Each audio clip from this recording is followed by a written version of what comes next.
Hello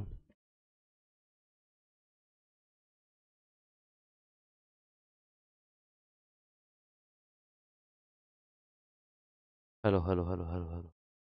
क्या audio video clear है? क्या आप मुझे सुन पा रहे हैं?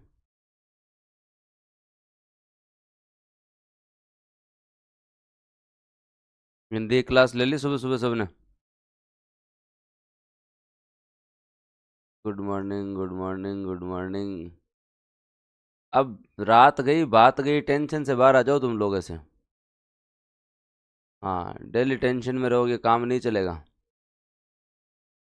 रात गई बात गई। अब टेंशन से बाहर आ जाओ। Good morning good morning good morning good morning. आज आर्टिकल 123 तक कर दें, पर 106 तक किस किस को याद है? ओनली प्री पे फोकस करो सर। सब करते हैं टेंशन। होए Rahul. Good morning good morning. हाँ, तो स्टार्ट करते हैं हम आगे की बातचीत। और रात को तो सर नींद ही नहीं आई, क्यों नहीं आई?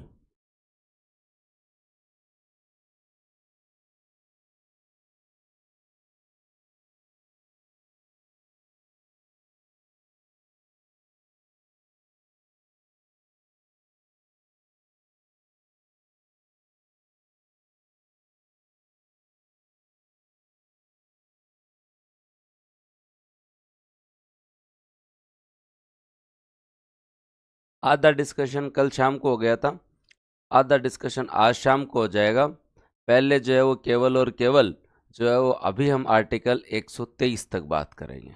तो बताओ, तैयार है? आर्टिकल 123 तक पढ़ें। आज आप लोगों को आज आर्टिकल कितने पढ़ने हैं? 123 तक। आर्टिकल 123 तक अगर आप पढ़ लेते हो तो इसका मतलब है कि आप जो है वो 3/4 पॉलिटी पढ़ चुके हैं। आप कितनी पढ़ चुके हैं? 3/4 पॉलिटी पढ़ चुके हैं। और इतनी पॉलिटी आपको याद होनी चाहिए, इतनी पॉलिटी आपको याद होनी चाहिए। उसके बाद में हम बात करेंगे कमेंट सेक्शन। अभी के लिए मैं एक बार बंद कर रहा हूँ, पहले हम पढ़ते हैं, फिर जाते टाइम मैं बातचीत करूंगा आपसे। तो 3/4 पॉलिटी आज हम कंप्लीट करेंगे। फिर आर्टिकल 123 तक पढ़ने के बाद, आर्टिकल 123 तक पढ़ने के बाद में, उसके बाद में क्लियर जो है वो दोस्तों आप लोग जो है वो, हाँ, एक बुक से संबंधित बार बार क्वेरी आ रही है, फिर बता देता हूँ।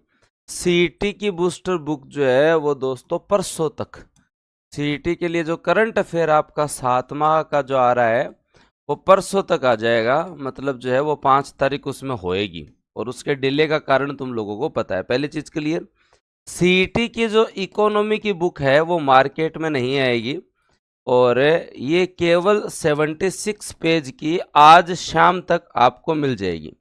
आज शाम तक आपको मिल जाएगी, तो आप जाओ तब जो है वो प्रिंट निकलवा लेना। दूसरी चीज क्लियर, आरएस के अंदर केवल इंडिया इको और राजस्थान इको दो की बुक आएगी। और ये दो बुक जो है वो लगभग 15 तारीख तक जो है वो आपके पास आ जाएगी।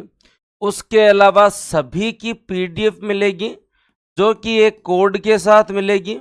और वो आपको शेयर नहीं करनी है, प्रिंट निकलवानी है। क्योंकि एक बार सभी ने कहा है कि सर इस वैकेंसी कंटेंट अपने पास रखो, और मेरा भी मन नहीं कर रहा।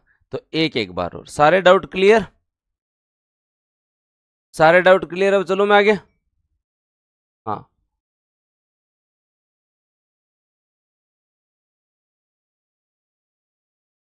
श्योर। अब चलते हैं आगे। अब बेगराज कह रहा है अब भी मेरा डाउट क्लियर नहीं है, तो कोई इलाज नहीं है भाई। अब इधर देख लो, सारी बात मैंने बता दी आपको। अब चलते हैं आगे। आज पॉलिटी को कंप्लीट करके फिर आगे नया नया सब्जेक्ट स्टार्ट करना ना कल से। कल से आरएस वालों के लिए Rajasthan eco, Rajasthan polity start हो रहा है। और सिटी वालों के लिए जो है वो इंडियन इको 10 दिन 13 तारीख तक कंप्लीट हो जाएगी।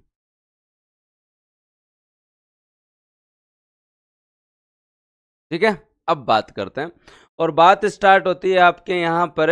अब आर्टिकल जो है वो 107 से पढ़ना हमें। आर्टिकल 106 हमने पढ़ लिया था।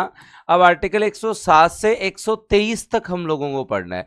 लेकिन हम आर्टिकल 107 से 123 तक पढ़े उससे पहले हमें कुछ चीजें पता होनी चाहिए। उससे पहले हमें संसद की कार्यवाही पता होनी चाहिए, हमें पता होना चाहिए कि संसद चलती कैसे है, संसद की कार्यप्रणाली पता होनी चाहिए, तभी जाके वो आर्टिकल पढ़े हुए थोड़े बहुत जो है वो काम आएंगे, तभी जाके वो आर्टिकल पढ़े हुए थोड़े जो है वो क्या आएंगे, काम आएंगे। तो अब हम लोग जो है वो कुछ संसद की कार्यप्रणाली जो है वो याद करते हैं, हमें पता तो चले कि संसद चलती कैसे है, क्योंकि सीधा आर्टिकल 107, 108, 109, 110 ये नहीं पढ़े जा सकते। इससे पहले हमें पार्लियामेंट के अंदर बेसिक चीज़ें क्या क्या है वो हम लोगों को पता होना चाहिए।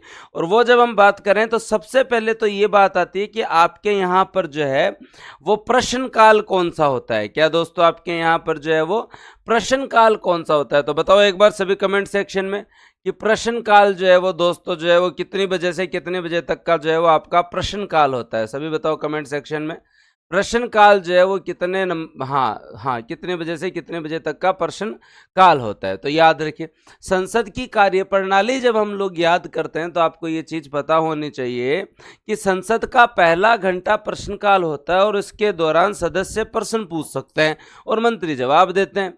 मंत्री जवाब देते हैं, सदस्य प्रश्न पूछ सकते हैं और मंत्री जवाब देते हैं। अब इसमें कंफ्यूजन में मत रहना, संसद का पहला सत्र परंपरा के अनुसार प्रश्नकाल होता है जिसमें सदस्य प्रश्न पूछते हैं और जो मंत्री जवाब देते हैं, बेसिक बात है। अब लोकसभा में तो ये 11 से 12 बजे होता है और राज्यसभा में 12 से 1 बजे होता है, राज्यसभा में 12 से 1 बजे होता है। सर ये जो है वो अलग अलग क्यों होता है, दोनों में एक टाइम क्यों नहीं होता? एक बात बताओ, अगर जैसे सुनीता जी मंत्री हैं या नमन भाई मंत्री हैं, तो इस कंडीशन में नमन भाई से एक आदमी प्रश्न पूछ रहा है लोकसभा में और वहीं 11 बजे राज्यसभा में भी एक आदमी प्रश्न पूछ रहा है, तो नमन भाई जो है वो कोई मतलब ऐसे वो तो है नहीं कि एक बार इधर प्रस्तुत एक बार उधर प्रस्तुत, एक साथ दो जगह थोड़ी रह सकते हैं नमन भाई। मतलब गडकरी जी से राज्यसभा में भी प्रश्न पूछा जा रहा है और लोकसभा में भी प्रश्न पूछा जा रहा है, तो गडकरी जी 11 से 12 बजे कोई मतलब जो राज्यसभा लोकसभा दोनों में थोड़ी रह सकते हैं, तो मंत्री को जवाब देना है। हाँ जी, मतलब संसद का हाँ प्रतिदिन जब सत्र चलता है तो पहला जो घंटा होता है वो प्रश्नकाल होता है। जनरली लोकसभा में 11 से 12, राज्यसभा में 12 से 1। प्रश्न पूछने का अधिकार हम लोगों को 1892 में मिला था। 1909 से हम सप्लीमेंट्री क्वेश्चन पूछने का अधिकार भी हमें मिला था, जब हम लोगों ने जो है वो बात की थी, जब अंग्रेजों के टाइम से हमने पढ़ा था तो 1892 में हम लोगों को क्या मिला था? प्रश्न पूछने का अधिकार मिला था। 1909 में सप्लीमेंट्री क्वेश्चन जो अनुपूरक क्वेश्चन पूछा जाता है उसके बारे में बात की थी। अभी स्टार्ट हुई है, तो पहली चीज तो जो सबसे इंपॉर्टेंट है, और वो सबसे इंपॉर्टेंट क्या है कि प्रश्न काल का आपको पता होना चाहिए। प्रश्न कितने होते हैं वो तो मैं बता ही दूंगा। प्रश्न काल को आपको ये पता होना चाहिए कि प्रश्न काल जो है वो संसद के अंदर जो है वो आपके यहाँ लोकसभा में 11 से 12, राज्यसभा में 12 से 1 सदस्य प्रश्न पूछता है, जवाब मंत्री देता है। प्रश्न 3 प्रकार के होते हैं, उन पे चर्चा कर लेंगे। पहली चीज किस किस को क्लियर? अब 3 प्रकार के जो क्वेश्चंस होते हैं, स्टार्ड, अनस्टार्ड और अल्प सूचना प्रश्न, उनके बारे में भी हम लोग जो है वो बात कर लेते हैं, उनके बारे में भी बात कर लेते हैं। 3 प्रकार के प्रश्न होते हैं, क्योंकि आगे मैं आपको जो साधारण विधेयक, वित्त विधेयक, धन विधेयक पढ़ाने जा रहा हूं, उससे पहले की ये तैयारी है। अगर ये नहीं आता तो फिर वो भी नहीं आएगा, तो ये बेसिक पहले पता होना चाहिए। फिर बात आती है कि प्रश्न कितने प्रकार के होते हैं, तो प्रश्न 3 प्रकार के होते हैं। तारांकित प्रश्न होते हैं आपके, एक आपके जो है वो दोस्तों अतारांकित प्रश्न होते हैं, एक आपके अल्प सूचना प्रश्न होते हैं। एक क्या होते हैं आपके? अल्प सूचना प्रश्न होते हैं। क्या होते हैं? अल्प सूचना प्रश्न होते हैं। अब इसके अंदर कभी भी है ना कंफ्यूजन में नहीं रहना। हाँ, कि सब पहले बात समझते हो, सप्लीमेंट्री क्वेश्चन, इससे संबंधित प्रश्न मतलब ज्यादा आते हैं कि अनुपूरक प्रश्न पूछ सकते हैं नहीं पूछ सकते। अनुपूरक का अर्थ तो जानते हो ना, जैसे मैंने आपसे प्रश्न पूछा, आपने जवाब दे दिया, अब मैंने वापस प्रश्न पूछा, तो इसका मतलब हुआ सप्लीमेंट्री क्वेश्चन। मतलब मैंने आपको कॉपी दी, आपने कॉपी भर दी, फिर आपने 2 पेज और मांगे, इसका मतलब क्या हुआ? Supplementary copy. इसका मतलब क्या हुआ? Supplementary copy. क्या हुआ इसका मतलब? Supplementary copy. तो अनुपूरक प्रश्न तो समझते हो ना तुम लोग। अभी कोई कमेंट सेक्शन में एक बार दुख मत पाना, एक बार हम आर्टिकल 123 तक पहुंचकर बात करेंगे। कल शाम को हमने बात की थी, सुबह की क्लास केवल पढ़ने के लिए है है ना। सारी समस्याओं का समाधान जो है वो मैंने कल ही कर दिया था, आज मैंने आके के सुबह सुबह और कर दी। तो एक बार कमेंट सेक्शन में थोड़ा दुख मत पाना। बात करते हैं तारांकित प्रश्न। ऐसे प्रश्न हैं जिनका उत्तर जो है वो दोस्तों मंत्री द्वारा मौखिक रूप से दिया जाता है। क्या दिया जाता है दोस्तों?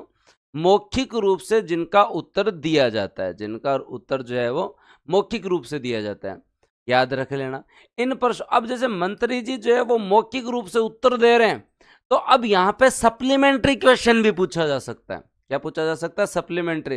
जैसे मंत्री जी से पूछा गया भाई इस विभाग के अंदर जो है वो इतना पैसा खर्च किया गया, तो सर इतना जो है पेंडिंग है, वो काम कब तक हो जाएगा? तो अब इस कंडीशन में मंत्री जी कह रहे हैं कि ये काम जो है वो 3 माह की अवधि में करवा दिया जाएगा। तो सामने वाला सदस्य बोल रहा है कि पहले भी आपने कहा था, अब तक हुआ तो नहीं। ठीक है। या फिर वो पूछ सकता है कि इसका जो है वो ये रोड तो बन जाएगी, लेकिन इसके साइड वाली रोड कब बनेगी? तो वो एक सप्लीमेंट्री क्वेश्चन भी पूछा जा सकता है। तो इसमें अनुपूरक प्रश्न भी पूछा जा सकता है। प्रश्न को स्वीकार करने का अधिकार अध्यक्ष का होता है।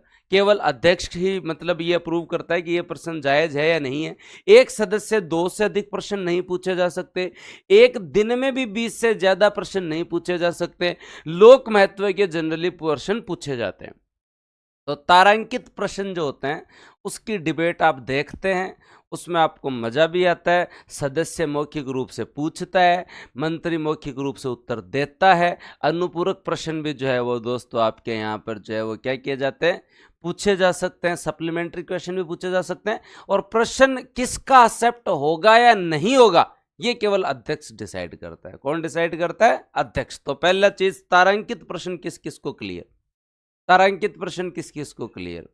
ये तो देखते रहते हो तुम लोग, विधानसभा लोकसभा की थोड़ी बहुत कार्यवाही देखा करो, थोड़ा ऐसा इंटरेस्ट डेवलप होता है।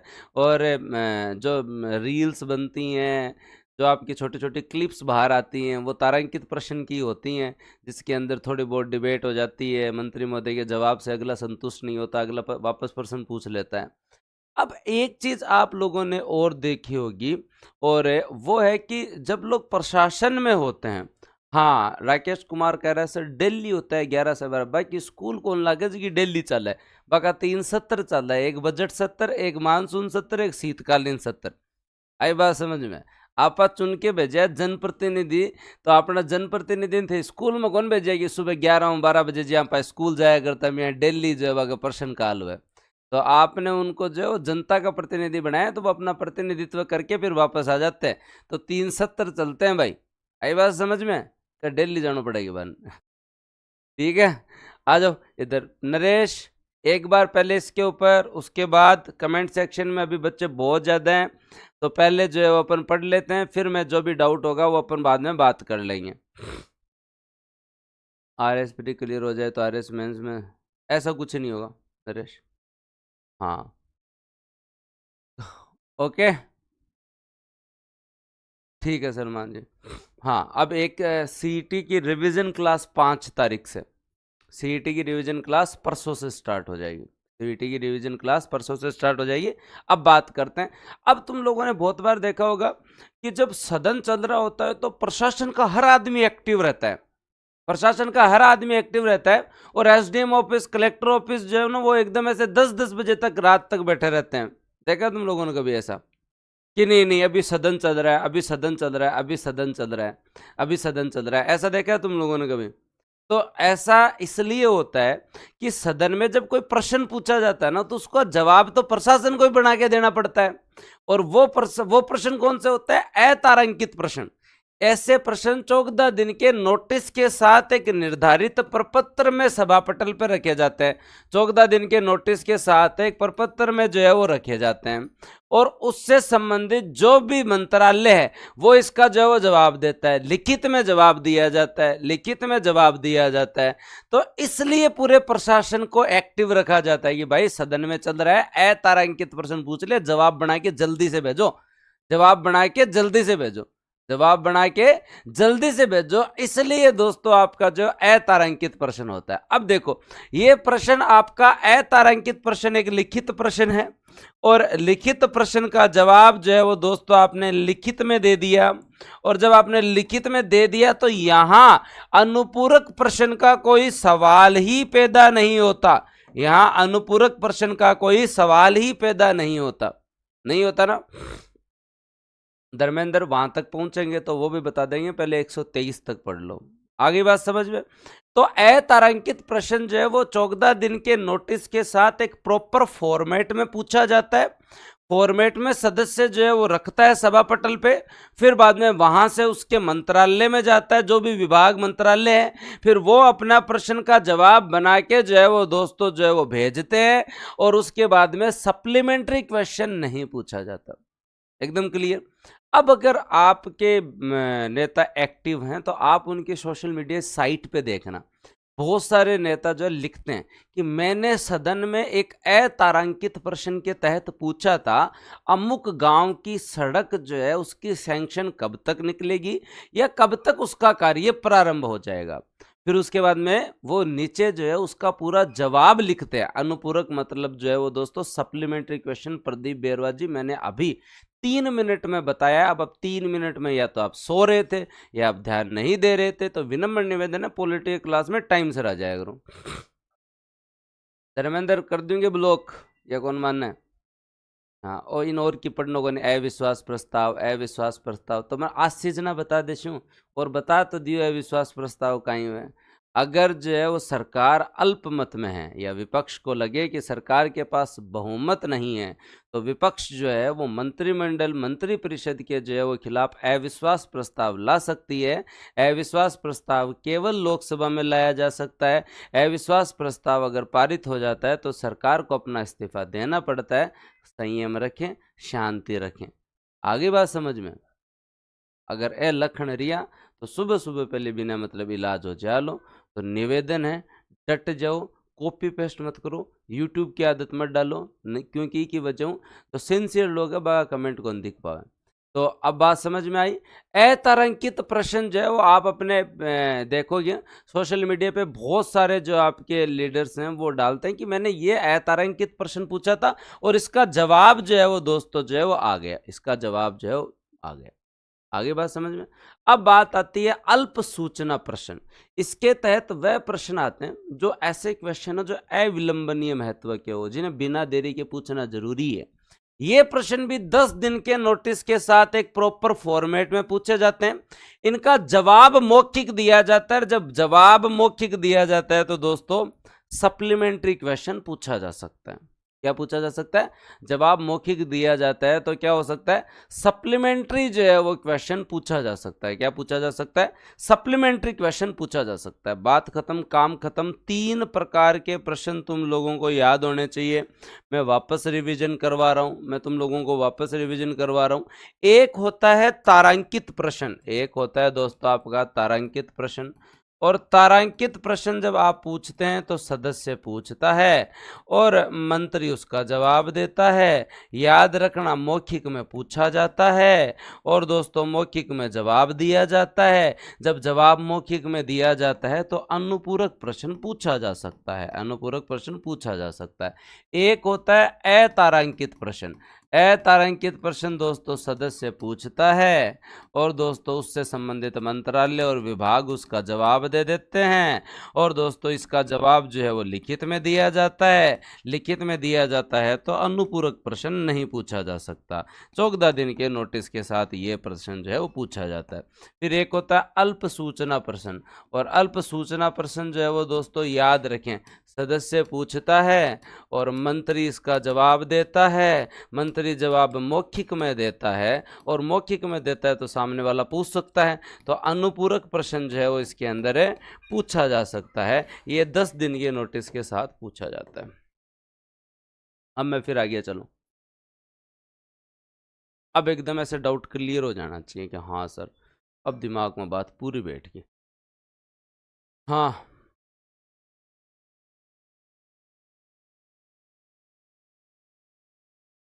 क्लियर। सर कितना करा दिया? 7:30 बजे टाइम है तुम लोगों का। मैं तो वैसे ही 5-7 मिनट लेट आता हूँ, फिर तो टाइम पे आ जाया करो। क्लियर। चलें आगे।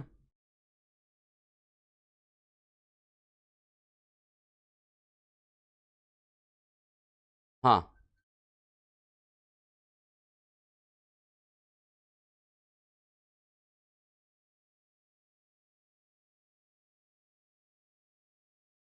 इनमें तो दिन का मामला लागू ही नहीं होता। कितने ही पूछो तुम लोगों को, जितने पूछने दे दो नोटिस के साथ, इनमें दिन का मामला लागू होता है, एक दिन में 20 से ज्यादा नहीं।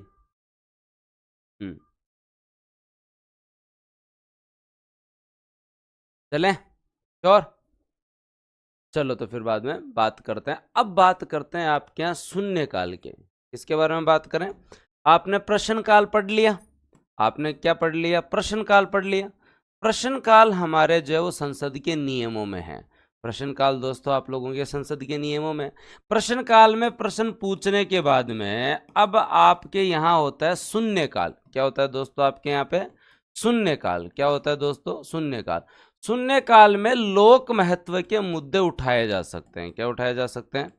लोक महत्व के मुद्दे जो है वो जनरली उठाए जाते हैं, सदस्यों के द्वारा लोक महत्व के मुद्दे उठाए जाते हैं। अब यहाँ टाइमिंग याद रखना, प्रश्नकाल लोकसभा में 11 से 12 था और दोस्तों राज्यसभा के अंदर जो है वो 12 से 1 था। क्या था? 12 से 1 था। अब यहाँ पे आपका शून्यकाल जो है वो इसके विपरीत, यहाँ पे लोकसभा के अंदर तो क्या होगा? 12 से 1 होगा और राज्यसभा में क्या होगा? 11 से 12 होगा। पहले तो दो चीज ये क्लियर याद रखें, पहले तो दो चीज ये याद रखें, मतलब राज्यसभा का पहला घंटा ही शून्यकाल होता है। राज्यसभा के अंदर आते ही सीधे लोक महत्व के मुद्दे पूछे जाते हैं, तो याद रख लेना।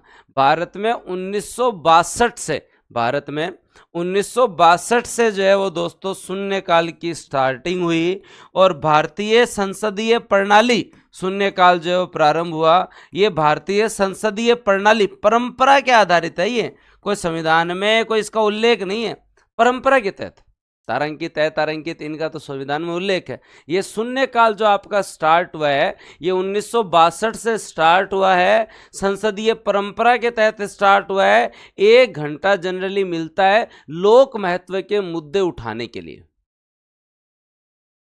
हाँ क्लियर? श्योर?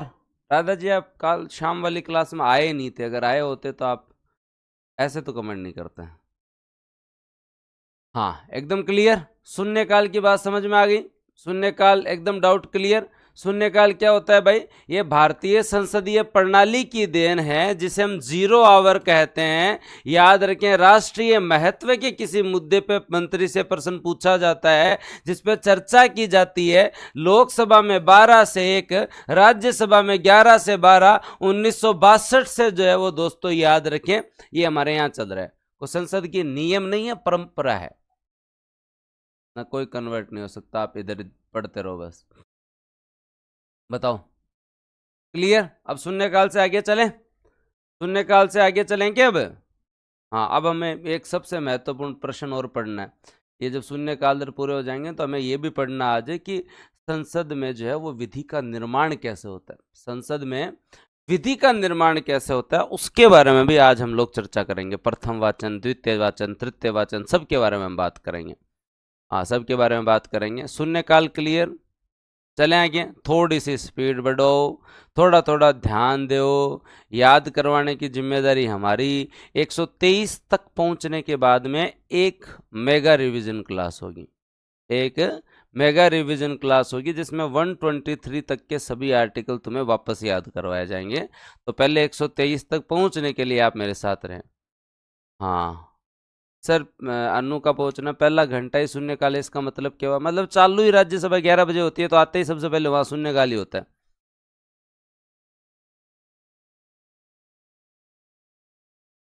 ठीक है चले आगे और आगे बात करते हैं।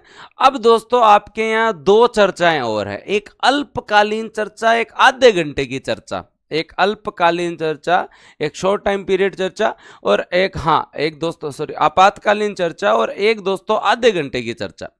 2 चर्चा और होती है। मतलब आपके पास एक तो प्रश्नकाल हो गया, एक तो आपके पास प्रश्नकाल हो गया, क्वेश्चन का टाइम हो गया, एक आपके पास 0 आवर हो गया, एक आपके पास 0 आवर हो गया।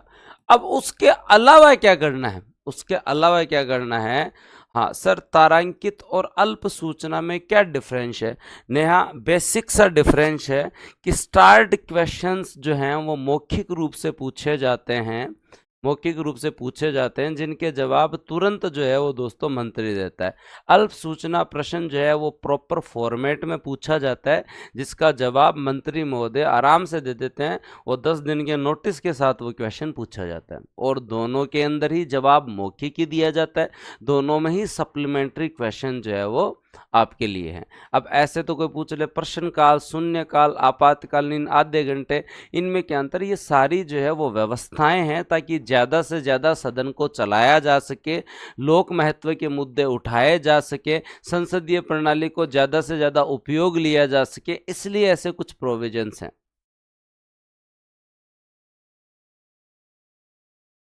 क्लियर? चले आएंगे। अब बात करते हैं प्रश्नकाल और शून्यकाल के बाद में आपातकालीन चर्चा और आधे घंटे चर्चा। याद रखिए, आपातकालीन चर्चा को 2 घंटे का डिस्कशन भी कहा जाता है, 2 आवर डिस्कशन। लोक महत्व के मुद्दे पर संसद में चर्चा के लिए अध्यक्ष द्वारा सप्ताह में 3 दिन आवंटित किए जाते हैं, जिनमें 2 घंटे से अधिक टाइम नहीं दिया जाता। ये होती है आपकी आपातकालीन चर्चा।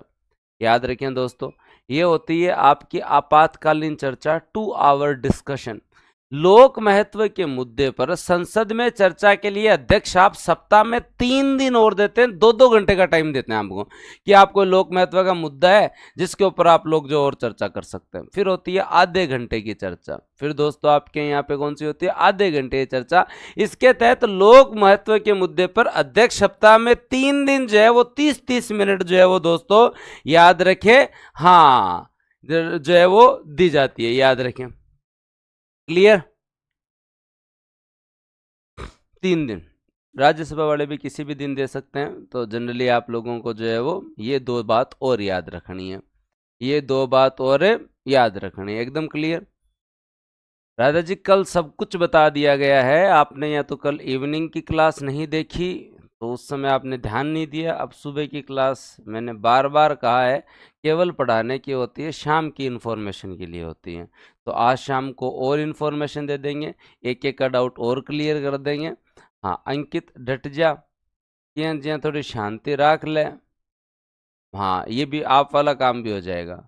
ओके, याद रखें 2 आवर डिस्कशन जो है वो दोस्तों सप्ताह में 3 दिन आवंटित किए जाते हैं, 2-2 घंटे तक काम हो सकता है। आधे घंटे की चर्चा भी सप्ताह में 3 दिन आवंटित किए जाते हैं, 30-30 मिनट तक चर्चा हो सकता है। हाँ एकदम क्लियर? श्योर? चलो फिर आगे चलते हैं। हाँ अभी हम जो है वो डेम लक नहीं होता, लेम डक होता है, एक बार रुक जाओ, वो भी मैं बताऊंगा। ठीक है, तो पहले आगे चलते हैं और बात करते हैं। अब मुझे ये बताओ, आपके यहाँ पर आपने प्रश्नकाल पढ़ा? प्रश्नकाल आप लोगों को समझ में आ गया कि यहाँ पे प्रश्नकाल जब सदन चलता है तो प्रारंभिक 1 घंटा जो है वो प्रश्नकाल का होता है, जिसमें आप 11 से 12 और 12 से 1, ये लोकसभा, ये राज्यसभा।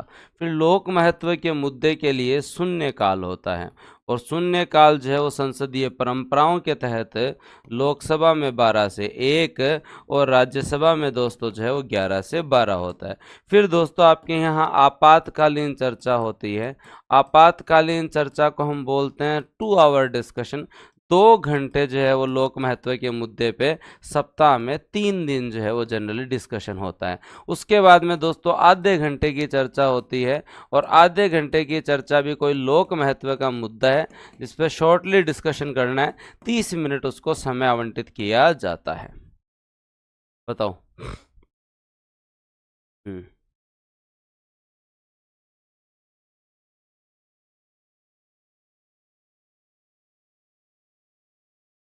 चले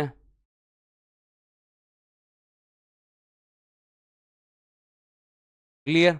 अब इससे आगे चलता हूं, और अब हम 2 चीज, अभी भी मैं आर्टिकल 107 पे नहीं आ रहा, अभी मेरे को 3 चीज और पढ़ानी है तुम्हें। और 3 चीज कौन सी है?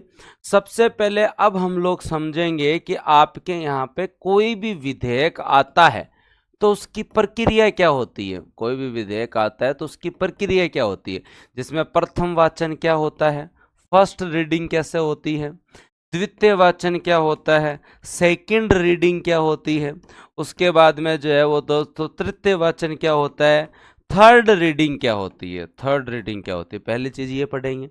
फिर हम लोग ये पढ़ेंगे कि आपके विधेयक कितने प्रकार के होते हैं। आपके जो बिल आते हैं वो कितने टाइप के होते हैं, उसमें साधारण विधेयक क्या होता है और वित्त विधेयक क्या होता है, इनके बारे में चर्चा करेंगे। और तीसरी चीज हम पढ़ेंगे कि लोकसभा के भंग होने से विधेयक पे क्या प्रभाव पड़ता है। यहां से एक प्रश्न पक्का बनता है, विधेयक पर प्रभाव क्या पड़ता है, प्रभाव क्या पड़ता है, एक प्रश्न जनरली इससे पक्का आता है, एक प्रश्न इससे जनरली जो है वो पक्का आता है। आप आरएस का दे लो, कोई सा ही एग्जाम दे लो भले, अगर पार्लियामेंट से क्वेश्चन आएगा तो एक क्वेश्चन जो है वो पक्का आता है। तो इस एक प्रश्न को पढ़ने के लिए कौन कौन तैयार है भाई, एक प्रश्न को पढ़ने के लिए कौन कौन तैयार है कि एक तो जो है वो जब भी कोई बिल आता है तो उसकी फर्स्ट रीडिंग क्या होती है, सेकंड रीडिंग क्या होती है, थर्ड रीडिंग क्या होती है, एक सिंपल चीज। फिर विधेयक, टाइप ऑफ बिल्स क्या होते हैं, टाइप ऑफ बिल क्या होते हैं, ये आप लोगों को पता होने चाहिए। टाइप ऑफ बिल क्या होते हैं ये आप लोगों को पता होना चाहिए। एक लोकसभा भंग होने से क्या प्रभाव पड़ता है, लोकसभा भंग होने से क्या प्रभाव पड़ता है, इसके ऊपर भी हम लोग चर्चा करेंगे। तो सबसे पहले बात करते हैं, विधेयक जो है वो किसी भी सदन में लाया जा सकता है। उसके बाद में जो है वो दोस्तों आपके यहाँ पे जो है वो 3 रीडिंग होती है। क्या होती है दोस्तों, 3 रीडिंग होती है। जब भी कोई विधेयक लोकसभा या राज्यसभा में लाया जाता है तो उसमें जो फर्स्ट वाचन होता है, इसमें केवल विधेयक का परिचय दिया जाता है। क्या दिया जाता है, परिचय या उद्देश्य बताया जाता है कि ये भाई किसान से संबंधित विधेयक है, ये जो है वो आपके यहाँ पे जो है वो दोस्तों जो है वो श्रम से संबंधित विधेयक है, महिलाओं से संबंधित विधेयक है। तो केवल परिचय और उद्देश्य बताया जाता है। उसके बाद में संसद वाले बोल देते हैं बैठो बैठो एक बार हम देखेंगे, इसके ऊपर चर्चा वर्चा करेंगे, आज बस केवल परिचय। मतलब यहाँ न तो चर्चा होती है, यहाँ ना कोई संशोधन होता है, ना कोई मतदान होता है, कुछ नहीं होता। फर्स्ट वाचन पे केवल और केवल जो है उसका उद्देश्य बताया जाता है। हाँ याद रखें, जब भी कोई विधेयक लाया जाता है, प्रथम वाचन, पहला वाचन जो फर्स्ट जो आपका फेज है, उसमें केवल उसका परिचय एवं उद्देश्य बताया जाता है, ताली पीट ली जाती है। उसके बाद में ना उस पर चर्चा होता, ना उस पर कोई संशोधन होता, ना ही उसमें कोई मतदान होता कि रख दो। अब देखेंगे दूसरे वाचन में, देखें बताओ ये चीज किस किस को क्लियर, हाँ ये चीज किस किस को क्लियर है भाई। पहला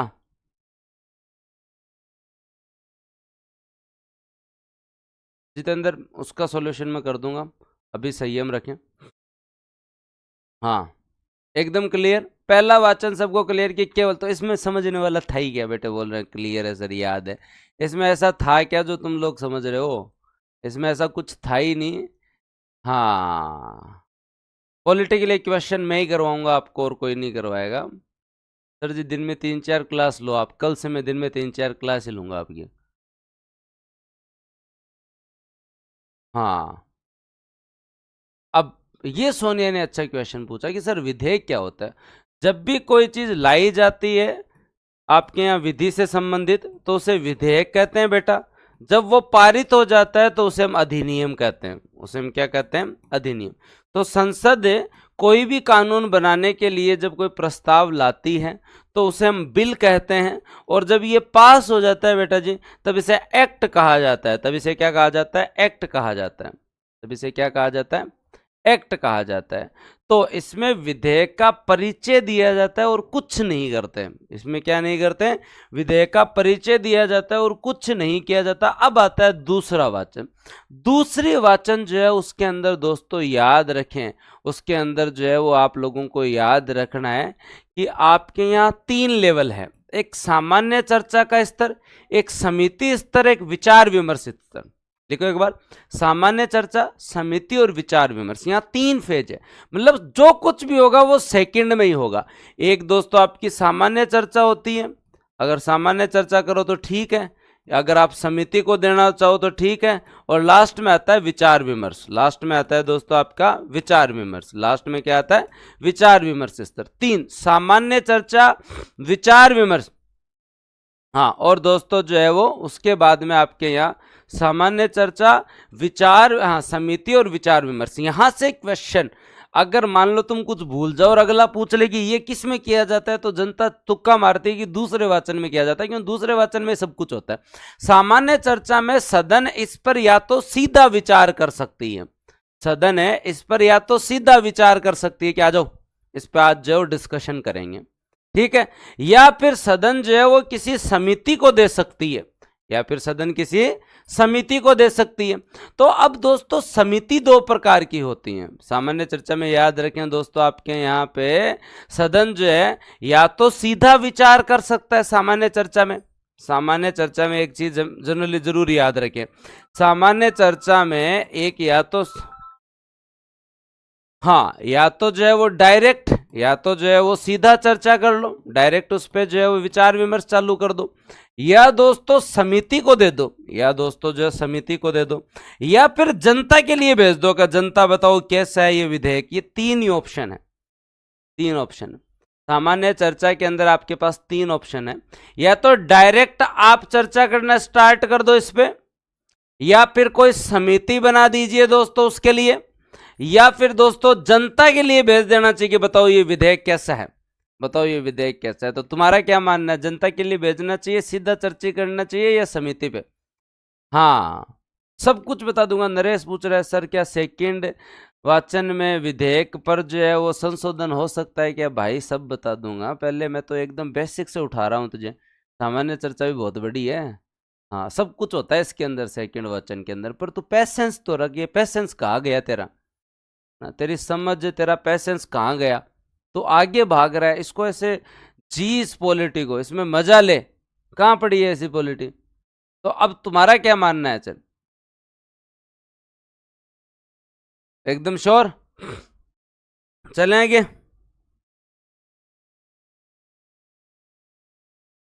चलो तो फिर बात करते हैं और आगे चलते हैं। हाँ तो ये आप लोगों को याद होना चाहिए,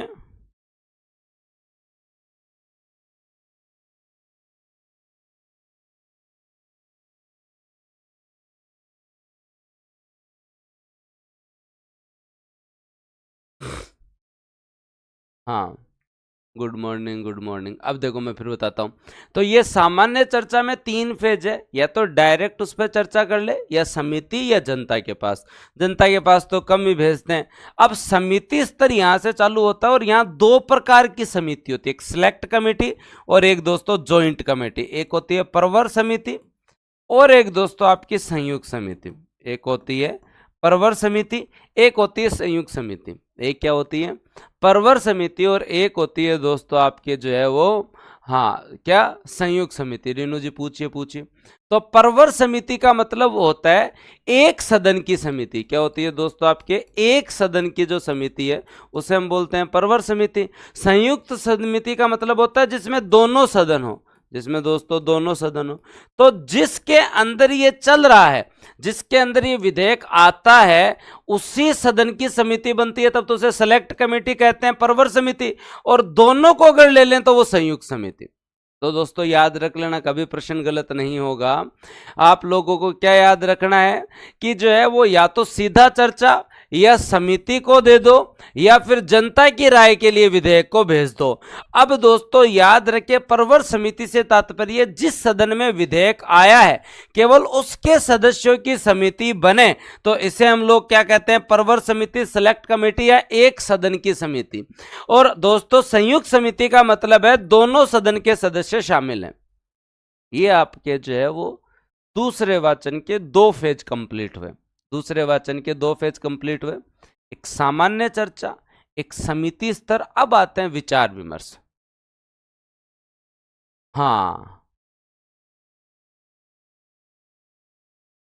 क्लियर, एकदम श्योर। अंकित क्या प्रश्न है तुम्हारा? जॉइंट पार्लियामेंट कमेटी से ही बोलते हैं। एक मिनट रुक जाओ भाइयों, ये कौन पढ़ है ना पढ़ने दे। क्या है कि मेरे तो जो है वो थे प्रश्न सब सुनो ही कौन, नहीं कमेंट सेक्शन देखो कौन कहीं है, बता क्यों सुबह पहले क्यों लोगों का टाइम खराब करा, कहीं हाँ बता डाउट कहीं है?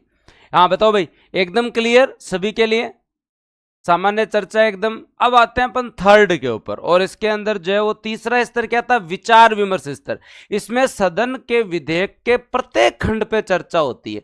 मतलब मान लो ये आपका कोई बिल है, तो इस बिल को हम लोग बहुत सारे खंड में बांट देंगे, 1 2 3 4 5 6 7, याद रख लें। तो प्रत्येक खंड पर जो है वो चर्चा होती है, अलग अलग जो है वो दोस्तों इसमें मतदान भी होता है, सारा काम होता है, सारा काम जो है वो होता है। बता दिया मैंने तेरे को, क्या कहा कि जो है वो बुक अगर नहीं आई है तो पीडीएफ भी अपलोड करवा देंगे, प्रिंट निकलवा लेना। क्लियर? तेरे बात समझ में को नहीं आया है ना? अब भी अगर तू दुखी है ना तो टेक्निकल टीम ने कॉल कर लिया, आपने पाछो रवाना हो जाए। आगे बात समझ में? क्यों तेरे कौन समझ में आता? तो लंबा लंबा हाथ क्या जोड़े सुबह पहले, मैं तो कोई पढ़ाना है। और जहाँ एकदम मैं कह रहा हूँ अगले 3 महीने अपने कमेंट सेक्शन को कंट्रोल में रख लेना, क्योंकि दिन में तुम मुझे 5 घंटे देखोगे, और 5 घंटे देखोगे तो मैं टॉलरेट नहीं करूंगा, मेरा जो है पढ़ने वाला स्टूडेंट टॉलरेट नहीं करेगा, है ना? तुमने कमेंट सेक्शन को जो यूट्यूब का सेक्शन यहाँ बना रखा है, उससे लाइव क्लास में प्योर डिस्टर्बेंस होता है, और उससे जो है वो स्पीड कम होती है, और अब हमें स्पीड चाहिए।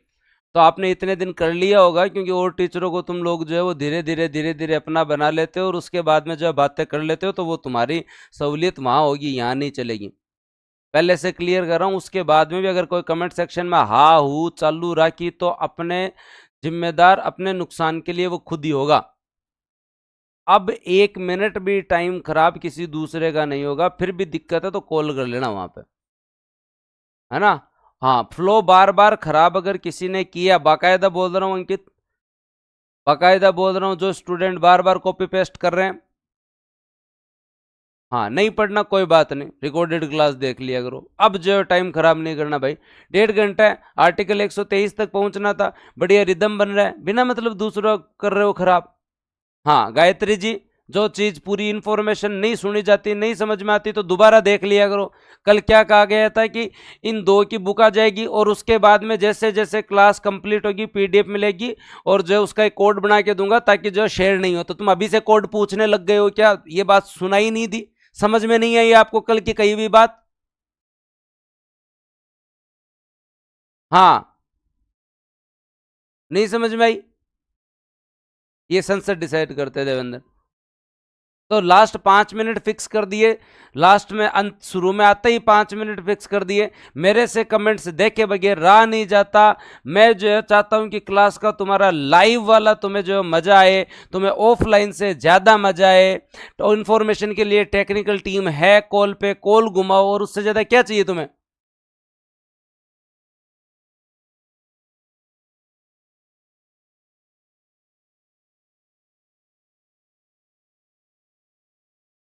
गजब आदमी हो। हाँ, ये करंट अफेयर की किताब तुम्हारी सहूलियत के लिए होती है, हमारे झंझट के लिए नहीं होती, मैं फिर बता रहा हूं। तो ये आपके लिए बना के देते हैं। तो हम, मेरे को खुद को पता है, पिछले 9 दिन से टीम बावड़ी हो रही है केवल एक करंट अफेयर की किताब के लिए, 8 जने लग रखे हैं।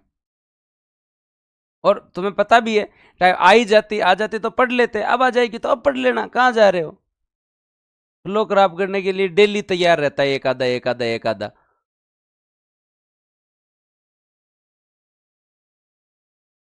मतलब कोई मतलब बेसिक सेंस नहीं है, आरएस की तैयारी कर रहे हैं। तृतीय वाचन, हाँ। तो अब क्या याद हुआ? सेकंड रीडिंग में क्या क्या चीज याद हुई आप लोगों को? सेकंड रीडिंग में आप लोगों को ये याद होना चाहिए कि हम यहाँ पे जो है वो क्या कर रहे हैं, एक सामान्य चर्चा का स्तर है वो हम कर रहे हैं, एक समिति स्तर पर हम कर रहे हैं, एक विचार विमर्श स्तर पर हम कर रहे हैं। क्या कर रहे हैं? विचार विमर्श स्तर पर हम लोग जो है वो डिस्कस कर रहे हैं, विचार विमर्श स्तर पर हम लोग जो है वो डिस्कस कर रहे हैं। अब यहाँ पे आप लोगों को ये चीज याद रखनी पड़ेगी, इस सेकंड वाचन में सब कुछ होता है, चर्चा भी होती है, संशोधन भी होता है, मतदान भी होता है, अलग अलग खंडशः मतदान भी होता है, एक एक पार्ट पे मतदान होता है। तो जब भी कोई ऐसा क्वेश्चन आ जाए तो गलत नहीं होना चाहिए। सेकंड रीडिंग किस किस को क्लियर? हाँ, सेकंड रीडिंग किस किस को क्लियर? किस किस को जो है वो सेकंड रीडिंग क्लियर है? चर्चा भी होती है, संशोधन भी होता है, मतदान भी होता है, खंडशः मतदान भी होता है।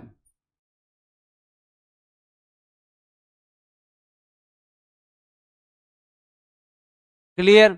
चर्चा, संशोधन, मतदान, खंड से मतदान। अब थर्ड रीडिंग पे चलते हैं, और थर्ड रीडिंग पे क्या किया जाता है? जो आपने सेकंड रीडिंग में पहले सामान्य, समिति, विचार विमर्श, आपके पास जो बिल था उसको आपने बहुत सारे खंड में बांट दिया था, part A, part B, part C, part D, part D, याद किया? हाँ।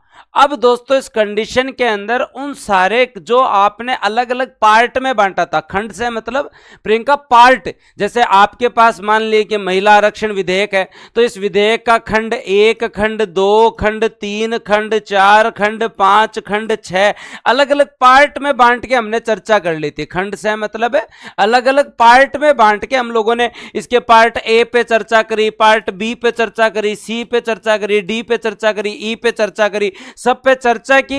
सब पे चर्चा भी यहां हमने लोगों ने की। जो संशोधन था वो संशोधन भी किया, जो मतदान किया जा सकता था वो मतदान भी किया, सारा काम किया और एक एक पार्ट को अप्रूव किया। ये सेकंड रीडिंग में हुआ। अब थर्ड रीडिंग में जब जाएंगे तो इनको वापस एक जगह करना पड़ेगा, तभी तो जाके ये पूरा बिल बनेगा। तो थर्ड राउंड में जैसे ही जाते हैं हम लोग, सबसे पहले तो ये जो अलग अलग खंड थे इनको वापस से हमने एक जगह बिठाया, एक जगह सेट किया और वापस से बिल तैयार किया। तो दोस्तों आप लोगों को क्या याद रखना है कि तृतीय वाचन में सबसे पहले जो आपने खंडों में किया था विधेयक को, उसे पूरा जोड़कर जो है वो पुनः जोड़कर विधेयक बनाया जाता है। अब इसमें संशोधन कुछ नहीं होगा, केवल और केवल इसे पारित किया जाएगा, मतदान किया जाएगा, पारित किया जाएगा, मतदान किया जाएगा। चर्चा करनी है कर लो भले, ठीक है। आप जो है वो इसे सामान्य बहुमत से पारित करो। पारित करने का काम हो सकता है, मतदान हो सकता है, संशोधन नहीं होगा। क्या नहीं होगा? संशोधन नहीं होगा, क्योंकि आपने संशोधन का सारा काम कर लिया सेकंड रीडिंग में। तो ये पहले एक सदन करता है, फिर काम चीज लोकसभा से पारित होकर कहां जाती है? राज्यसभा में, तो फिर राज्यसभा करता है। सेम की सेम चीज दोनों करते हैं और दोनों को करनी पड़ती है, तब जाके वो विधेयक पारित होता है। तो फिर बताता हूं, अब first reading, second reading, third reading में क्या अंतर है। फर्स्ट रीडिंग के अंदर याद रख लेना, आपके यहां केवल उसका उद्देश्य बताया जाता है, ना दोस्तों जो है उसके अंदर चर्चा होती, ना संशोधन होता, ना ही मतदान होता, ना ही मतदान होता है, याद रखना। सेकंड रीडिंग जो आपकी है, सेकंड रीडिंग जो है उसके अंदर चर्चा होती है, धाप के करो, संशोधन होता है, बहुमत से जो है वो खंडशः चर्चा करके संशोधन करो, मतदान होता है, एक एक खंड को पारित करते हैं, मतदान होता है। और याद रखिए थर्ड रीडिंग के अंदर जो है उसे पुनः जोड़ा जाता है, उसे पुनः जोड़ा जाता है। जोड़ने के पश्चात अब संशोधन नहीं होता, अब उसके ऊपर अमेंडमेंट नहीं हो सकता, उस पर चर्चा कर लो, चाहे हां कह दो चाहे ना कह दो, पर जो है वो दोस्तों जो है वो अमेंडमेंट नहीं हो सकता। हाँ, ये अध्यक्ष साहब डिसाइड करते हैं। क्लियर? अब कभी गलत नहीं होनी चाहिए। फर्स्ट रीडिंग, सेकंड रीडिंग कभी गलत नहीं होना चाहिए। कभी गलत नहीं होता। मैंने जो चीजें समझाई हैं उनको, हाँ, अब एकदम क्लियर हो जाना चाहिए। मैंने आधा घंटा लगाया है और ये इसलिए लगाया कि यहाँ से प्रश्न आता है।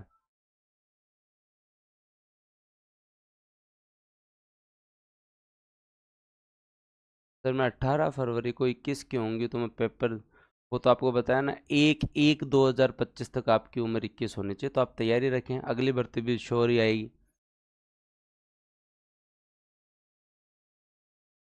ठीक है, अब अपन वापस चलते हैं और दोस्तों ध्यान रखते हैं, आपको क्या याद रखना है कि कोई भी विधेयक किसी भी सदन में आ सकता है।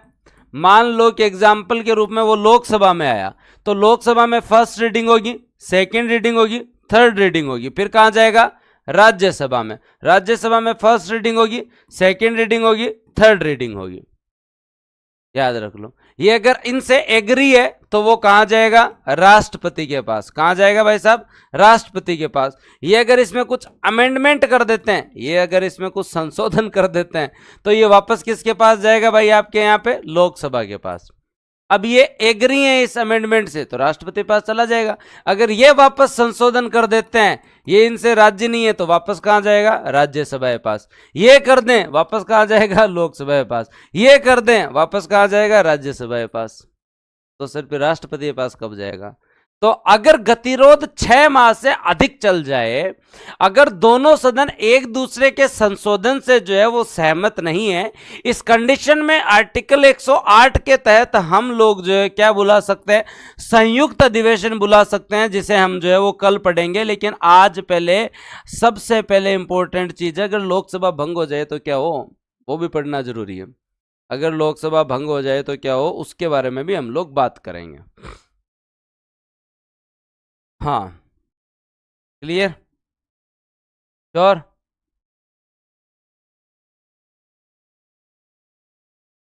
सर आज तक परवर समिति समझ नहीं आई थी, आज पहली बार समझ में आई है। बहुत बढ़िया, थैंक यू।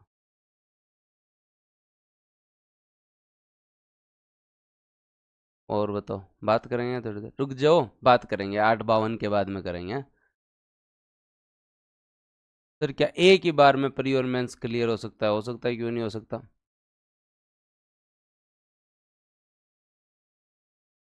हाँ हो सकता है मोहित, अगला सदन नहीं माने, फिर बाद में संयुक्त समिति होगी, उसमें नहीं चले तो हो सकता है कैंसिल। तो विधेयक जो है पारित होने के बाद भी हो सकता है। कृषि कानून नहीं होगा, कृषि कानून नहीं होगा, सरकार वापस भी ले सकती है, तो इसमें क्या बात है? अगर बहुमत नहीं है तो कैंसिल तो कुछ भी हो सकता है, और बहुमत है अगर जनता को रास नहीं आए तो बढ़ने के बाद भी हो सकता है ना, लागू होने के टाइम हो सकता है। तो पहली चीज तो अगर बहुमत है तो सदन से पास हो जाएगा, सरकार के पास मेजोरिटी है। तो राष्ट्रपति मना कर दे एक बार तो वो भी कंडीशन है, पड़ा रहने दे सकते हैं।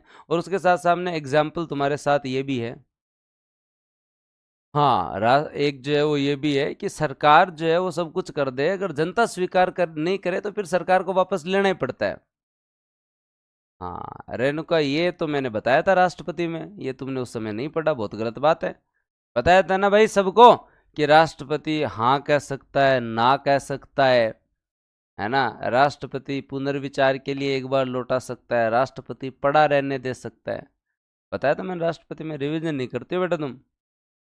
हाँ, परी की तैयारी कैसे करें, रीनू ये भी बताया था मैंने कल रात को क्लास के अंदर, आए नहीं तुम, बुलावा भी भेजा था फिर भी नहीं आए।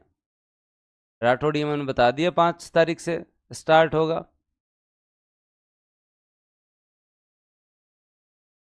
हाँ, अब ये निशा का क्वेश्चन अच्छा है, ये प्रश्न मेरे को थोड़ा पसंद आया कि सर अगर लोकसभा भंग हो जाए तो विधेयक के क्या प्रभाव पड़ता है। ये मैं अभी एक चीज में डाउट क्लियर कर दूंगा, कभी तुम्हारा प्रश्न गलत नहीं होगा। ये सबसे कंफ्यूजिंग वाली जो चीज है ना, वो मैं आपको एकदम डाउट क्लियर कर दूंगा, कभी प्रश्न गलत नहीं होगा। सबसे पहले हम बात करते हैं साधारण विधेयक के बारे में। धन विधेयक से भिन्न जितने भी विधेयक हैं वो साधारण विधेयक कहलाते हैं। और साधारण विधेयक 2 प्रकार के होते हैं। अगर सरकार ला रही है या कोई मंत्री ला रहा है तो उसे हम सरकारी विधेयक कहते हैं, और अगर कोई सदस्य ला रहा है तो उसे गैर सरकारी या निजी विधेयक कहते हैं, चाहे वो सदस्य पक्ष का हो चाहे विपक्ष का हो। बेसिक सी चीज क्या याद रखनी है कि आपके यहां पर साधारण विधेयक जो है, आपके यहां पे जो साधारण विधेयक जो है, वो साधारण विधेयक के बारे में याद रखें कि अगर मंत्री विधेयक ला रहा है या मंत्री परिषद विधेयक ला रही है या पीएम साहब विधेयक ला रहे हैं, तो इस कंडीशन में इस विधेयक को हम क्या बोलेंगे, सरकारी बिल है जी। क्या है दोस्तों, सरकारी बिल है। और दोस्तों अगर कोई सदस्य लेकर आ रहा है, अगर कोई सदस्य लेकर आ रहा है तो इसे हम क्या बोलेंगे, गैर सरकारी या निजी बिल है, गैर सरकारी या निजी बिल है। क्लियर, गैर सरकारी या निजी बिल है, क्लियर है।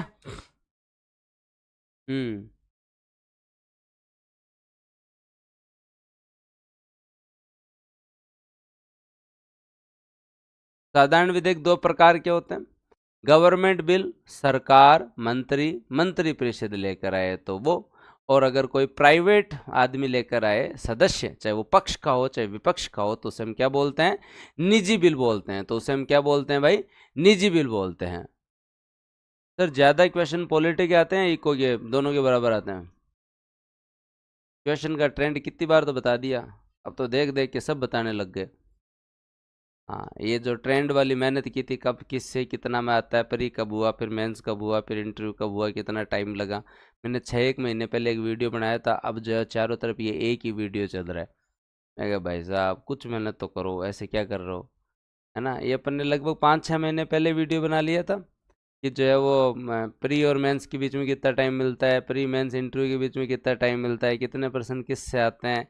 ये एक दिन मेहनत करके जो है वो RS के लिए बनाया था। उसके बाद में धड़ा धड़ जनता है, बस एक ही काम, कच्चे प्यारा को खिंचेरा को मीटर। हाँ,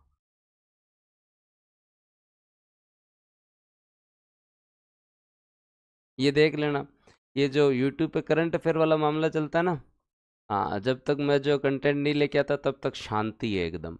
और जैसे ही मैं जो है वो एकदम ऐसे टू द पॉइंट शॉर्ट करके अभियान अभियान लेके आता हूँ, सारी जनता फिर अभियान, युद्ध अभ्यास, रैंकिंग, फलाना ढीमका, फिर बाद में सारे सारे एक्टिव हो जाते हैं। बजट का सार अभी तक किसी ने नहीं करवाया, बजट का सार जैसे मैं करवाऊँ दूसरे दिन से बजट का सार, शॉर्ट नोट्स, ये वो चालू। तो वैसे अच्छी चीज़ है ये, इसमें कोई बुरा भी नहीं है। तो मैं भी इसलिए आजकल एग्ज़ाम के निकट ही करवाता हूँ, जितना वो पहले ऐप पे पढ़ते हैं। ये एकदम क्लियर। अब दोस्तों अपन आगे चलते हैं, और दोस्तों आप लोगों को एक चीज़ याद रखना है, और क्या याद रखना है, हाँ, वो आप लोगों को, ये कोई भी विधेयक होता है वो 3 वाचन होते हैं। अगला सदन वापस 3 वाचन करता है, अगला सदन इसमें संशोधन करता है तो विधेयक वापस पहले वाले सदन के पास आएगा। अगला स्वीकार कर लेता है तो बहुत बढ़िया। यदि एक सदन द्वारा विधेयक को दूसरा सदन अस्वीकार कर दे तो दोस्तों यह दोनों सदन अंतिम रूप से उस संशोधन पर सहमत नहीं हो पाए, या काफी टाइम तक सदन में जो विधेयक पड़ा रहे, तो फिर क्या होता है, संयुक्त अधिवेशन बुलाया जाता है। क्या होता है, संयुक्त अधिवेशन बुलाया जाता है। जिसका एग्जाम्पल भी मैंने दिया कि लोकसभा ने 3 रीडिंग कर ली, राज्यसभा के पास भेज दिया। अगर सहमत है तो प्रेसिडेंट के पास चला जाएगा, असहमत है तो वापस लोकसभा के पास आ गया। अब लोकसभा जो है वो दोस्तों यहां पे इन्होंने जो संशोधन किया उससे लोकसभा एग्री है, तब तो जो है वापस प्रेसिडेंट के पास चला जाएगा। अगर एग्री नहीं है, ये वापस संशोधन कर दें, तो दोस्तों ये वापस किसके पास जाएगा, आपके यहाँ राज्यसभा के पास जाएगा। अब राज्यसभा एग्री है तो ये प्रेसिडेंट के पास चला जाएगा, एग्री नहीं है, राज्यसभा वापस संशोधन कर दे, तो दोस्तों इस कंडीशन के अंदर ये वापस लोकसभा के पास आ जाएगा। अगर ऐसा कोई गतिरोध बनता है दोनों सदन के बीच में, मतलब वो एक राय नहीं कर पा रहे, एक दूसरे से सहमत नहीं है, तो इस कंडीशन के अंदर आर्टिकल 108 के तहत क्या होता है, संयुक्त अधिवेशन।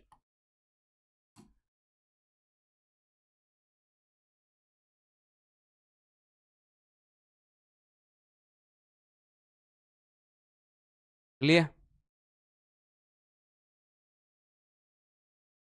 डन। अब बात करते हैं कि लोकसभा के भंग होने से दोस्तों आपके यहाँ जो है वो क्या क्या फर्क पड़ता है, क्या क्या फर्क पड़ता है दोस्तों, जो है उसके बारे में हम लोग बात करते हैं। ये आपके लिए बहुत इंपॉर्टेंट। कोई विधेयक सदन में पारित तभी माना जाता है जब दोनों सदन जो है वो दोस्तों उसके ऊपर संशोधन के बिना या संशोधन के सहित जो उसे पारित कर दे, तब माना जाता है कि वो संसद से पारित है। अब जो है वो प्रेसिडेंट को उसके पास साइन करने, याद रखें, याद आप लोग जो है वो एग्जैक्टली रखें। 70 अवसान के कारण जो है वो लंबित विधेयक पे कोई फर्क नहीं पड़ता। बजट सत्र खत्म हो गया, अगले पे आके चर्चा कर लेंगे। मानसून सत्र खत्म हो गया, अगले पे आके चर्चा कर लेंगे।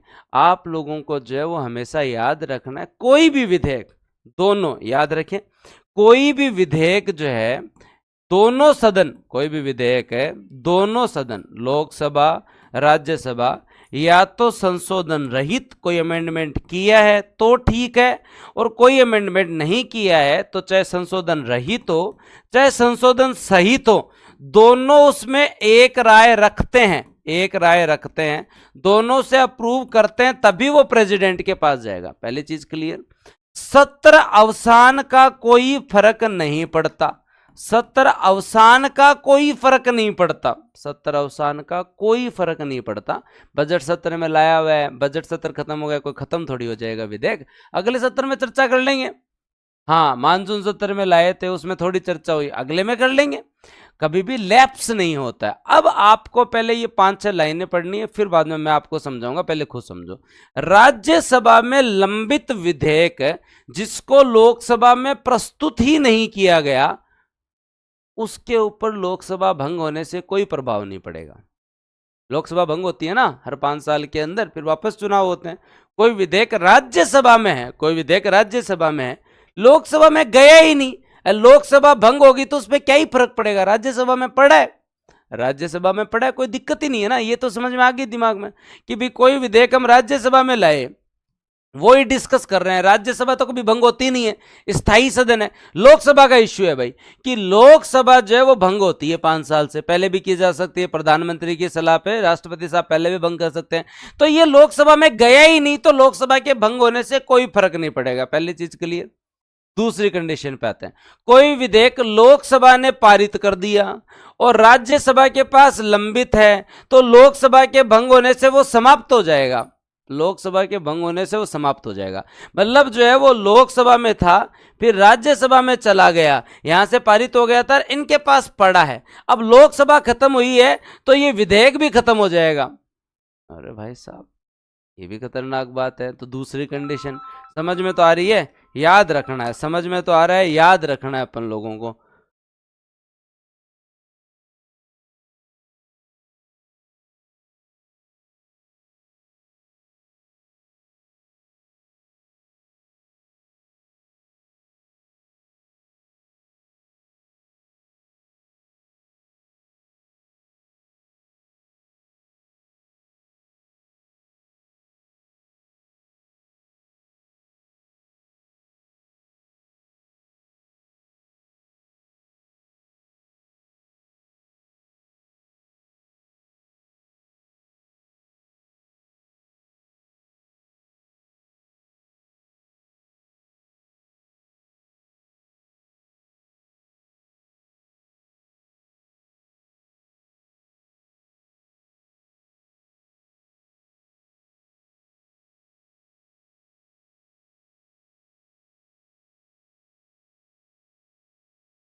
Hello hello hello hello hello hello, clear. अब फिर आगे चलें, दो बात क्लियर होगी तुम्हारे।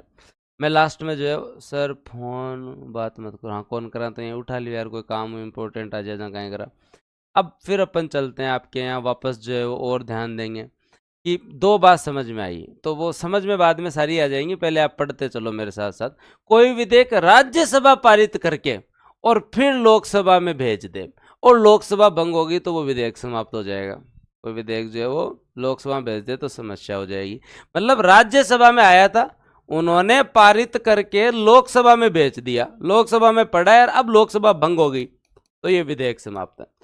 दोनों सदन ने पारित कर दिया और राष्ट्रपति के पास पड़ा है, तो इस कंडीशन में अगर लोकसभा भंग होती है तो विधेयक पे कोई प्रभाव नहीं पड़ेगा, विधेयक पे कोई प्रभाव नहीं पड़ेगा। अब ये सारी बातें होगी पॉइंट्स के। अब मैं तुम्हें याद करवाता हूँ, समझाता हूँ कि कभी अगर ऐसा पर्सन आ जाए जो अलग अलग शर्त बनाए और तुम लोगों को परेशान करे, तो एक ही चीज याद रखना, एक चीज याद रखना, 4 कंडीशन है, 5 बन जाए 6 बन जाए, कैसी कंडीशन बन जाए सारा याद हो जाएगा। ये तो बात है भाई, ये 4 पॉइंट तुमने पढ़ लिए, अब याद क्लियर हो गया, तब तो याद करवाने की जरूरत ही क्या, अब तक तुम्हें डीपीएसपी याद नहीं हुए, अभी तो तुम लोगों को नीति निदेशक तत्व ही याद नहीं हुए, वो भी याद हो जाते अगर तुम लोग उस दिन मेरे प्राण नहीं पीते तो।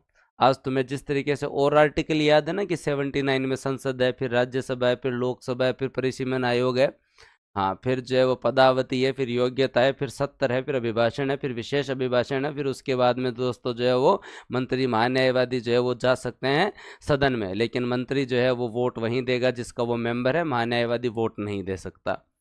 याद है तुम 89 में राज्यसभा अपना एक उपसभापति चुनेगा, पद रिक्ति, फिर बाद में जो है वो उपसभापति सभापति के रूप में काम करेगा, तो सारी शक्तियों का उपयोग करेगा, और जब वो पीठासीन नहीं रहेगा, जब उसको हटाने का विचाराधीन है, तो 89, फिर बाद में 90, 91, 92, फिर 93 में लोकसभा अपना एक अध्यक्ष और उपाध्यक्ष जो है वो चुन लेगा, और उसके बाद में पदरिक्ति त्याग पत्र किसे देंगे और ये सारी चीज़ें, और हटाने की बात। उसके बाद में बात आती है कि उपाध्यक्ष अध्यक्ष के रूप में काम करेगा तो पूरी शक्तियों का उपयोग लेगा, और उन दोनों को हटाने की बात हो तो ये जो है वो 96 में था।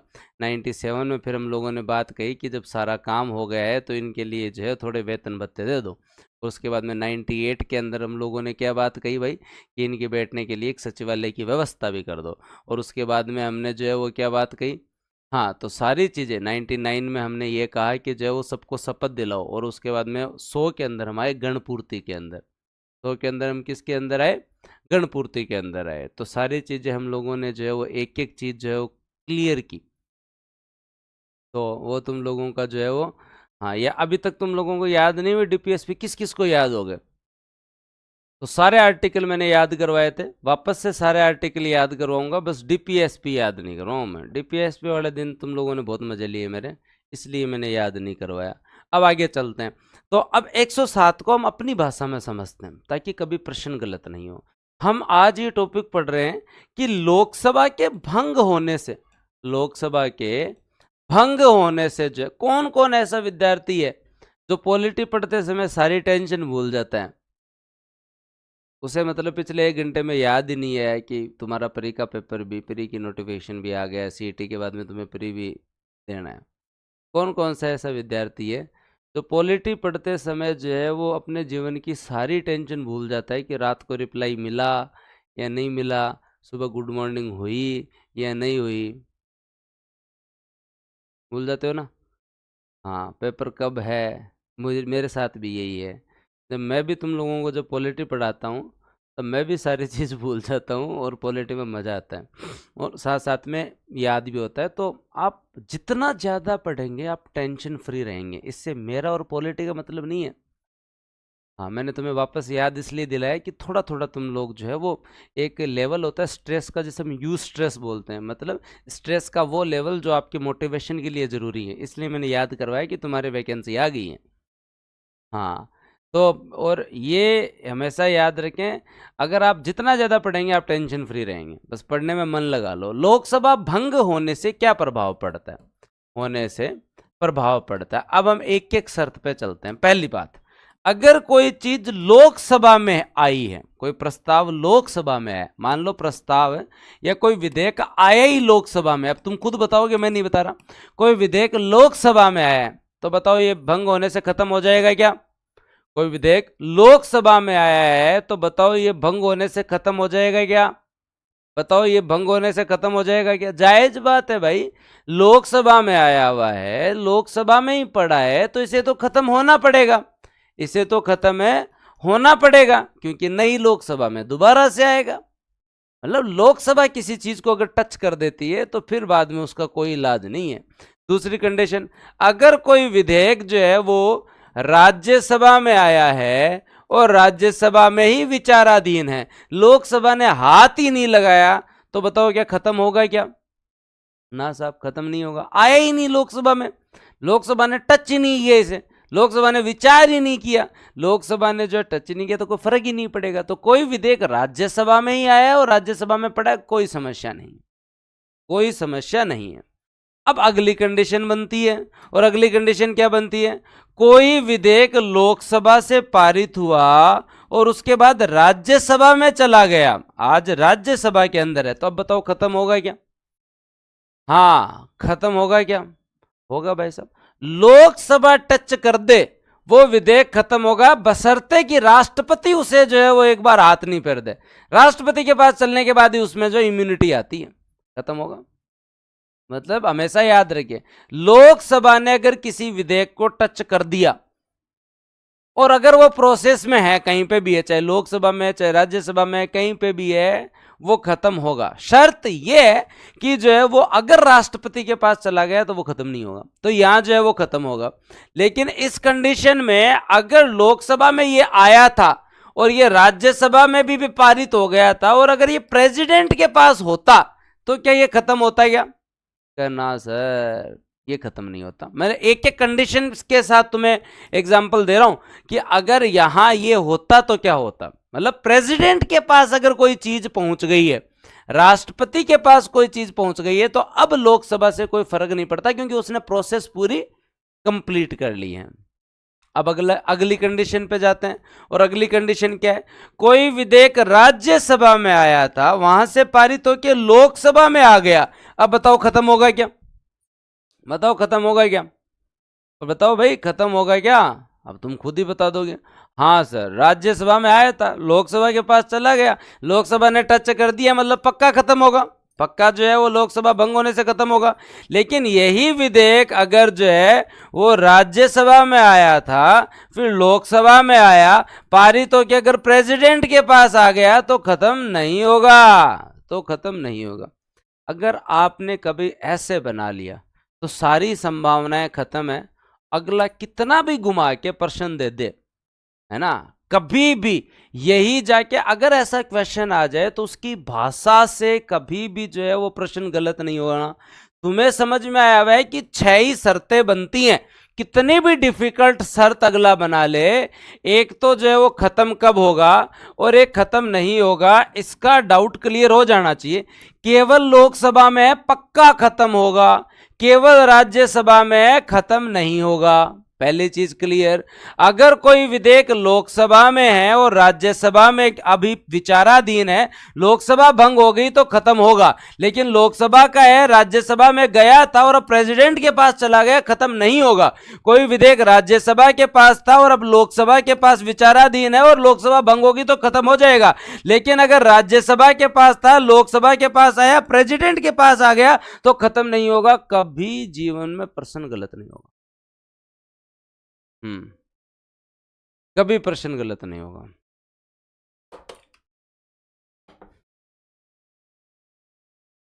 आया मजा? तो तुम वो लोग हो जो तुम लोगों ने एक भी जो है वो आज आर्टिकल नहीं पढ़ा। अच्छा लगता है कभी कभी एक भी आर्टिकल नहीं पढ़ना। क्या दिन में सारे दिन article article article article article. हाँ, मामला अंडर कंट्रोल है, बहुत अच्छे से समझ में आ गया। हाँ, तो आज के लिए रेस्ट सही, कल कर लेंगे 123 तक। बेसिक प्रश्न है ये। हाँ, बहुत अच्छे से समझ में आया, बहुत अच्छे से समझ में आया, तो थोड़ा बहुत बता दिया करो, मेरे से लड़ाई थोड़ी है। तुम्हारा आदर्श बैच स्टार्ट हो रहा है, साथ वालों को बताओ भाई।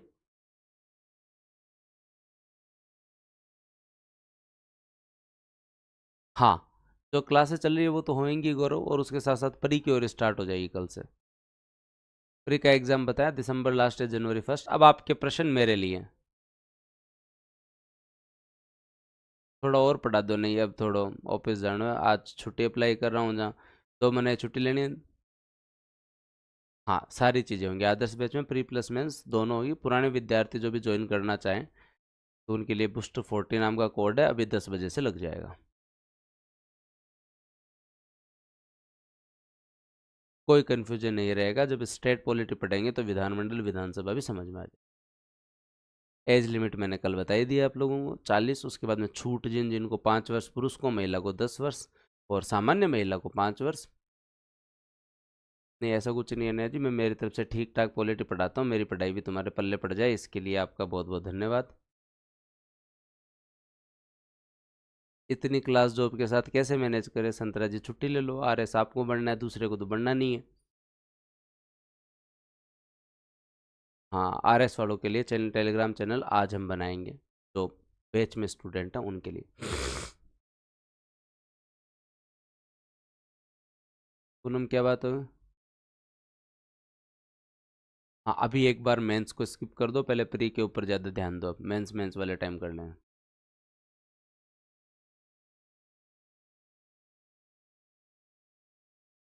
जब तक आप कहोगे, मैं रैंक बूस्टर बैच में आके पूछ लूँगा तुम लोगों को। अगर फाउंडेशन बैच कंटिन्यू, मेंस की क्लासेस अगर और करनी है 5-10 दिन, तो 5-10 दिन जो जो टॉपिक चल रहे हैं वो पूरा करवा के उसके बाद ही। नहीं, 52 से PDF मिली हुई है, 123 तक की PDF सबको मिली हुई है। प्रदीप कह रहा है 52 के बाद नहीं मिली, हमने 123 तक की सबको दे दी। इंडियन इकोनॉमी बाद में स्टार्ट करेंगे, पहले कल से Rajasthan economy, Rajasthan politics start करेंगे। कोई भी अगर आदमी नौकरी में है उससे निवेदन है, अगर आरएस आपका सपना है, आप छुट्टी ले सकते हैं। अवकाश के बिना लास्ट 2 महीनों में छुट्टी ले लेनी चाहिए। नौकरी आपके पास है ही, कहाँ जा रही है, तैयारी कर लो। पीएसआई की न्यू वैकेंसी के लिए मैंने अभी सुबह बताया, यूट्यूब पे आप जाके आप देख सकते हैं। हाँ, सब पे अलग अलग वेटिंग होती है। पीटी एकदम सही कहा। आज से 15 से 18 घंटे पढ़, नहीं नहीं नहीं, 15-18 नहीं, तुम तो 8-9 घंटे पढ़ लो, प्री निकल जाएगा। प्री के अंदर किसी को घबराने की जरूरत नहीं। अगर बूस्टर पे हो, 1 महीने बाद तुम्हारा कॉन्फिडेंस देखना।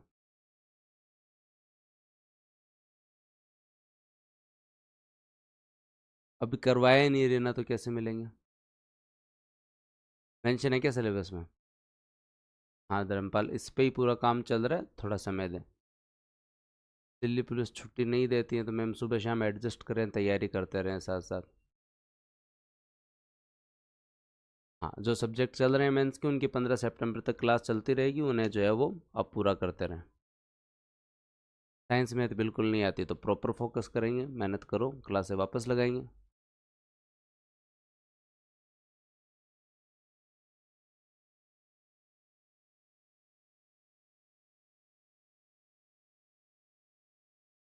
इंडियन पॉलिटी की 123 तक ही करवाता हूँ, फिर मैं बाद की हमेशा ही बाद में करवाता हूँ। तो आर्टिकल 123 तक करवाऊंगा, इसको कंटेस्ट कर लोगे तो फिर बाद में करवाता हूँ। हमेशा ही मैं पॉलिटी में 2 रखता हूँ, 123 तक और फिर बची हुई। तो आर्टिकल 123 तक कंप्लीट करवाऊंगा पहले।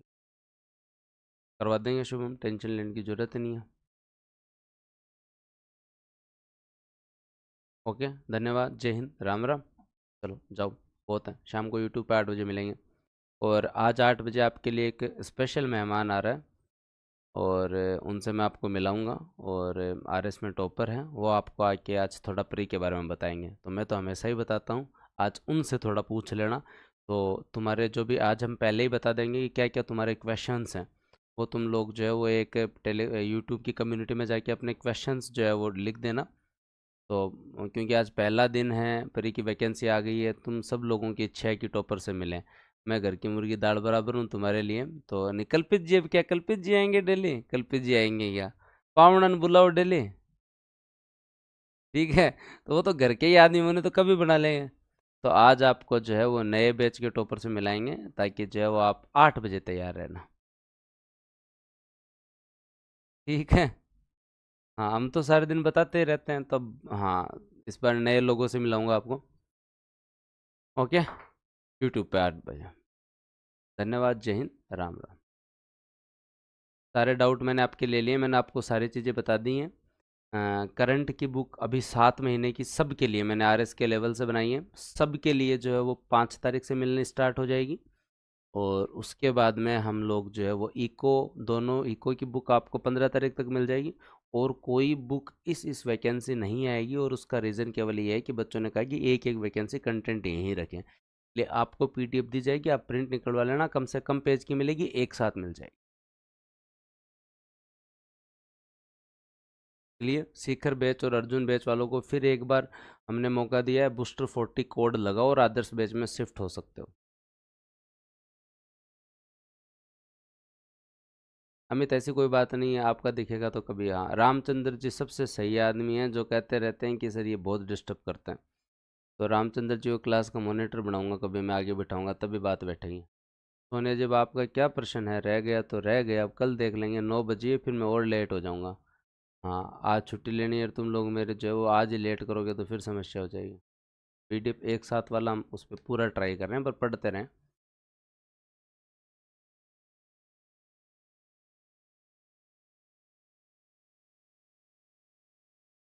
हाँ, राजस्थान मॉडर्न हिस्ट्री जल्द स्टार्ट करवा देंगे।